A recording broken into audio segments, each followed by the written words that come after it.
Em 1616, Sir Walter Raleigh escreveu a sua História do Mundo enquanto estava preso na Torre de Londres. Também é-nos dito.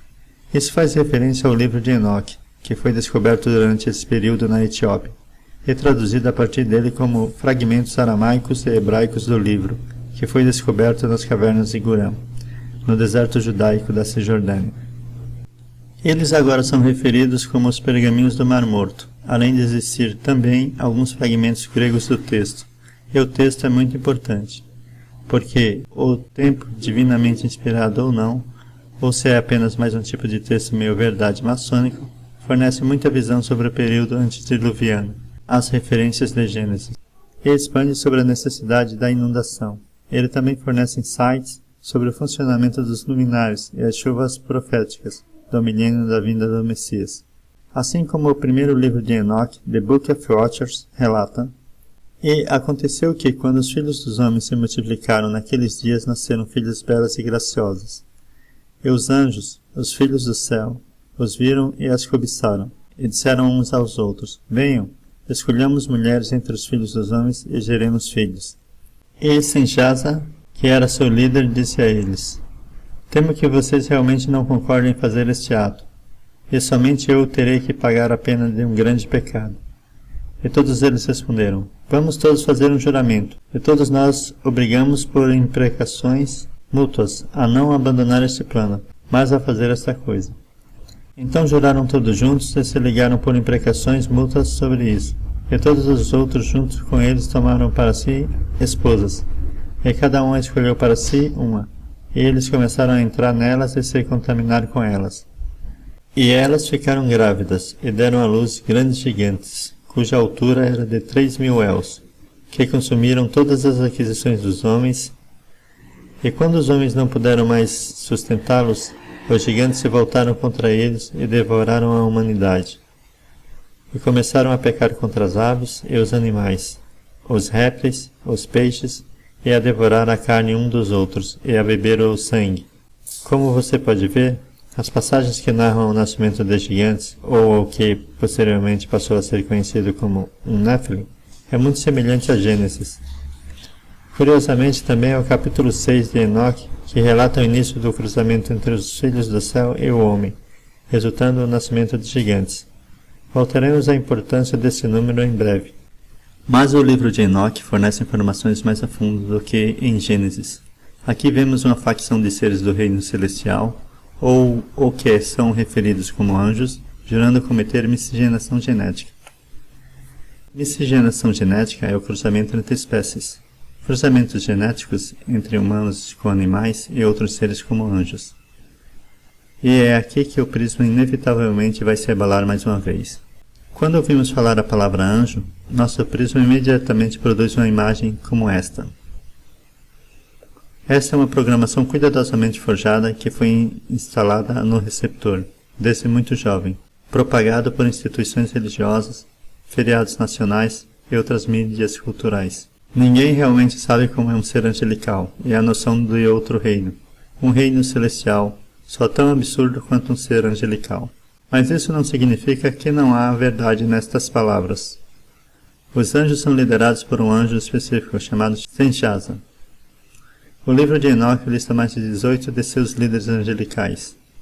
E o texto nos informa que mais de 200 desses seres vieram à Terra, com a intenção de cometer miscigenação genética, de maneira que isso é conduzido para o sucesso da sedução e da luxúria. Estas não são as ações dessas mulheres desumanas com desejos, mas a execução de um plano bem organizado. Os sábios com a quase militância como a hierarquia dos líderes, eles devem fazer um juramento, porque eles sabem que, uma vez que seu plano for executado, não há retorno. Todas as ações têm consequências. E Enoque sabia muito bem. No livro The Book of Visions, ele teve um pesadelo que está por vir. E novamente levantei meus olhos para o céu e vi um telhado alto, com 7 torrentes de água sobre ele, e essas torrentes fluíam com muita água para um recinto. Novamente vi, e eis que as fontes se abriram sobre o solo daquela grande área cercada, e as águas começaram a inchar e subir o solo. Eu vi aquela área fechada até que todo o chão estivesse completamente coberto de água. O que fica claro em Gênesis e no livro de Enoque é que esses seres angelicais não têm a mesma genética que os humanos. Eles vieram de outro reino, o que é referido como reino celestial. Eles foram responsáveis por corromper a genética humana e o resultado foi o nascimento de enormes gigantes híbridos. E por isso a inundação referida em Gênesis e em Enoque foi uma necessidade para, assim como em Gênesis 6 explica. Deus olhou para o mundo e viu que estava cheio de pecado e corrompido, pois todas as pessoas só faziam coisas más. O nascimento de gigantes híbridos genéticos ou Néfilins não foi o único ato de miscigenação genética que ocorreu sobre a Terra. Como em Gênesis e Enoque deixam claro, o Néfilin híbrido novamente peca contra toda a vida na Terra, incluindo pássaros, animais, bestas, répteis e peixes. O pecado é uma miscigenação genética experimental. Mas por que isso é pecado? Mais uma vez, a Bíblia oferece algumas pistas. A importância de manter a pureza genética é enfatizada em todas as escrituras e na lei do mosaico. Guardarei os meus estatutos. Não permitirás que se juntem os teus animais de diferentes espécies. No teu campo não semearás semente de duas espécies, e vestes de dois tipos de tecidos misturados não vestireis. Na primeira semana da criação, Deus estabeleceu uma ordem genética para o mundo. E disse Deus: produz a terra alma vivente conforme a sua espécie, gado, e répteis e feras da terra, conforme a sua espécie, e assim foi. Espécie. Essa palavra é repetida 9 vezes em Gênesis 1. Manter a ordem genética é fundamental para o trabalho criativo de Deus. A poluição ou a corrupção da linha genética de toda a carne não foi o único pecado dos anjos caídos. Como explica o livro de Enoque, os anjos também foram responsáveis por ensinar à humanidade os segredos eternos que estavam no céu, que o homem foi guiado a aprender. Assim como utilizar os metais conhecidos da terra e a arte de trabalhar com eles. Eles deram o conhecimento à humanidade sobre encantos e cortes de raízes, astrologia, o funcionamento das constelações, o conhecimento das nuvens sobre os animais da terra, do sol, da lua e muitos outros. E uma vez que esses segredos foram revelados, que inevitavelmente caíram na mão dos Néfilis híbridos, toda a humanidade começou a perecer. E as perguntas principais permanecem. Por que Deus não interveio mais cedo, quando os seres angelicais desceram à Terra, com claras intenções organizadas de corrupção à ordem genética de criação e assim evitar a inundação completamente? Por que Deus não interveio mais cedo, quando os seres angelicais desceram à Terra, com claras intenções organizadas de corrupção à ordem genética de criação e assim evitar a inundação completamente? É aqui que a maioria luta com o conceito de Deus ser um ser bom, perdoador e benevolente. Tanto não podem envolver suas mentes em torno do conceito de um Deus benevolente, quanto existe tal mal e corrupção no mundo. Esse suposto paradoxo é muito simples, e está escondido dentro do código da Bíblia e da linhagem sanguínea de Enoque. Enoque era um pai de uma criança chamada Matusalém. Matusalém é um nome muito interessante. Seu significado no hebraico é: quando ele estiver morto, ele será enviado. Se olharmos mais atentamente para a linha do tempo bíblica, ela sugere que não é uma coincidência que Matusalém tenha morrido no mesmo ano em que a inundação foi enviada para limpar a terra. O nome de Matusalém refere-se, de fato, ao dilúvio. O renomado teólogo A. W. Pink escreveu sobre as enormes implicações enterradas no significado do nome Matusalém. Suponha que Deus lhe diga: a vida daquele pequenino é para ser a vida do mundo. Quando essa criança morrer, o mundo será destruído. Qual seria o efeito sobre você? Matusalém foi a pessoa que mais viveu na Bíblia, morrendo aos 969 anos. Lembre-se desse número. Novamente é de extrema importância. Foi a morte de Matusalém que sinalizou a vinda da inundação. Quando Matusalém tinha 187 anos, ele foi pai de Lameque. Quando Lameque tinha 182 anos, ele foi pai de Noé. A inundação veio quando Noé tinha 600 anos. No mesmo ano em que Matusalém morreu. Uma equação simples de matemáticas nos fornece uma soma genealógica de 969 anos.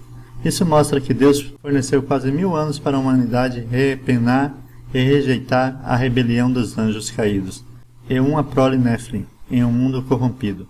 Descrevendo o sacrifício de Cristo, 1 Pedro 3 comparou sua paciência como as dos deuses nos tempos de Noé.